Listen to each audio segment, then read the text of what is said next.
So I'm going to show you how I made this bass with Serum and Ableton stock effects. I'll also show how I write to this tone with EQing and ways to make it sound more interesting throughout the track. So I'm going to turn off all these effects with the exception of the glue compressor with a soft clip. When you open Serum, you can use the default shape. And currently I have two LFOs that I'm using, both at the same rate. If you wanted to alter the rate, you could open up the caret and configure. You can select what you want to modulate, unconfigure, and map both of these so they're the same. If you wanted to do it separately, obviously you can macro them to separate locations.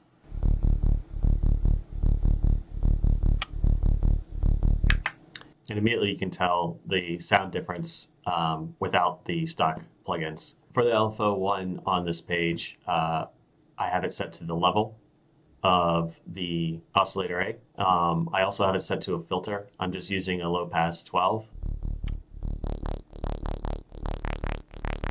Let's turn off all of these effects.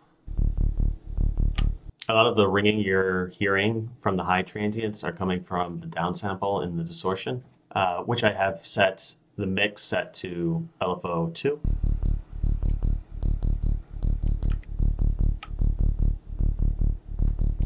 Everything else in the distortion is set to the default.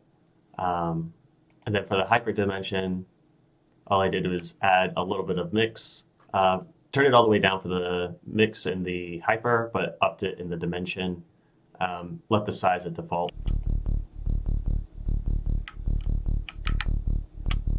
Adds a little bit more width to it. And then in the filter, just added another filter with a format to give it kind of a yoy kind of vibe.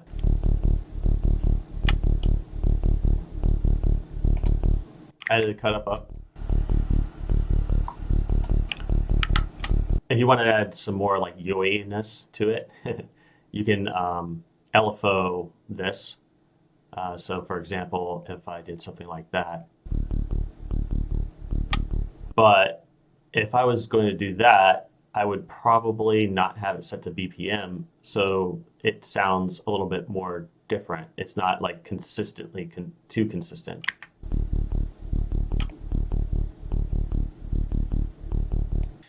For the delay, I just added a little bit of ping pong, just for texture's sake. I have the left-right set to the same rate as the LFOs. For the compressor, I just have it turned on to multiband, and I also have an LFO set to the mix. The gain is turned up a little bit. This EQ is just adding more movement. So you have the LFO set to each frequency with a little bit of the EQ brought up, so you have a little bit more resonance as they kind of like crisscross each other.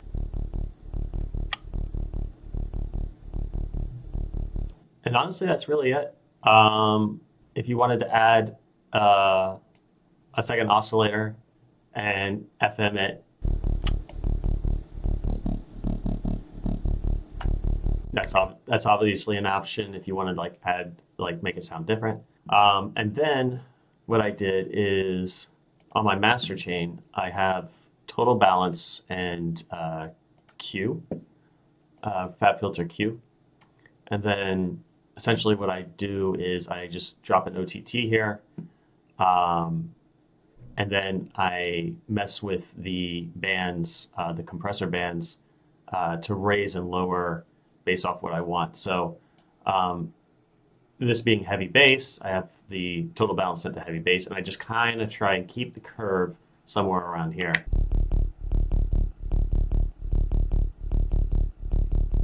And what you could hear is a lot of those highs were really brought up, and there's a missing piece in the sort of mids to high mids. So before I doubled up on the OTT, what I did is I tried to bring up those mids in this Q.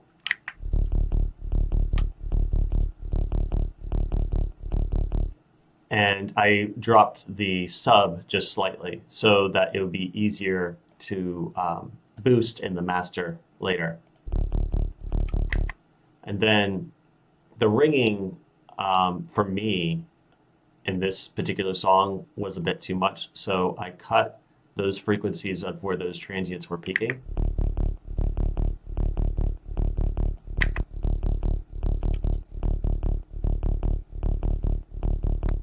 And then I just added the EQ side so that all the width under 4 or under 100 would be mono. And of course, you have the glue compressor with a soft clip. Adding another OTT.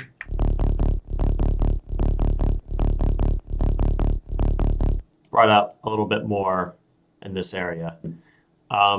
So it's not always a given that you need it to be exactly within here. It's just kind of more of a guideline.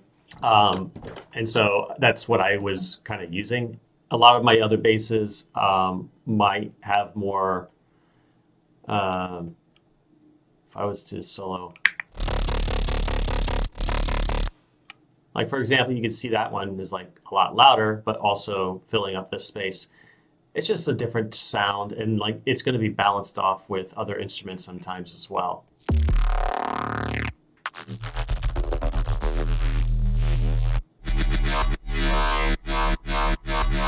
You can kind of see with all these other basses, I'm trying to fill in that void. And this is like the main bass, so it's giving me a bunch of room to fill in this frequency range in order to with other instruments. And then what I did to add character is I have several different forms of automation. And I'll kind of go over a video on like how adding different textures and stuff like that are going to make your track sound more unique while using just one sound. But the TLDR is messing with the filter cutoff in certain places.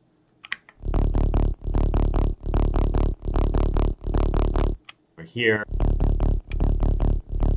has the OT on off while having the saturator on. Little things like that make a big difference.